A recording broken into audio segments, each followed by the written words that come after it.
It's a sight people in Laughlin aren't used to seeing. Massive flames and billowing plumes of smoke filling the sky. The flames just jumped and the wind came up. As you can feel, it's blowing right in the direction of the fire right now. And it's kind of weird for something like that to happen around here. Authorities say the blaze was sparked by a small plane crash. It went down in Big Bend of the Colorado State Park along Needles Highway. Chase McCaw was on the river with friends and family right near where the plane went down. I heard the noise of a plane, and then all of a sudden I heard it crash. And we were literally like right offshore of where it happened. McCaw and a friend got in a car and headed up Needles Highway to find out what happened. That's when they saw flames. What happened when we were on the side of the road is police told us to leave. The fire isn't across the highway because the fire is going big. Not long after that, authorities shut down that stretch of Needles Highway. Being a plane, it's kind of crazy how it just engulfed the whole desert. The big question on everyone's mind, how did this happen? Just kind of in shock and wondering why a plane would be down over that area anyways.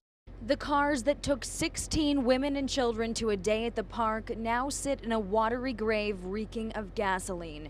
The van split in two, the driver's seat sticking skyward, the roof once above peeled off. A heartbreaking sight, the little car seat once secured safely inside, now vacant. That black Suburban is hardly recognizable. Its roof is just mangled. And if you look right here in the driver's seat, inches and inches of mud and sand. Those cars came to a rest a quarter-mile from where they entered the wash, once a road, now a cavernous sinkhole. The creek bed, now a pit of twisted roots and debris. Some of the bodies were found nearby, others recovered as far away as 5 miles across the state line into Arizona.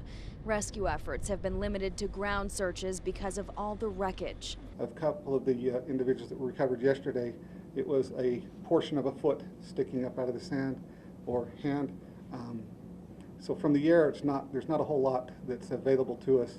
And the community where it happened, uniquely affected by the loss of those women and children, the victims, polygamists, members of the fundamentalist Latter-day Saints, where the definition of family is shared among many. Considering the dynamics of the community, what has happened only intensifies it.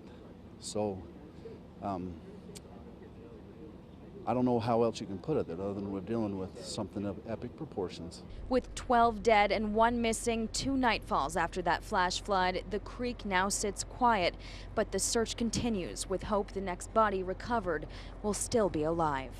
Search and rescue workers say because some of those bodies were found so far away from this entry point, using infrared technology would be useless. Instead, some of the volunteers are combing the area and using cadaver dogs while members of this community pray tonight. Reporting in Hilldale, Utah, Jackie Heinrich, Channel 13, Action News. Carlos Perez pictured here with his mother and niece before being imprisoned at High Desert in Clark County. That's where he died last November. Family is now accusing the prison of killing Perez and then withholding the details. His mother says she uncovered the truth later at the mortuary. I said, we're there to see my son. And the guy goes, oh, well, I don't advise it because of the shots, the gunshot.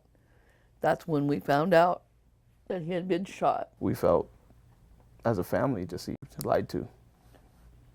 Like, he didn't matter. A lawsuit filed Tuesday claims a prison officer maliciously and sadistically shot Carlos Perez with a shotgun and killed him. Attorney Cal Potter says it all started when the guards allowed Perez and another inmate out of their cells at the same time, which he says is against the rules.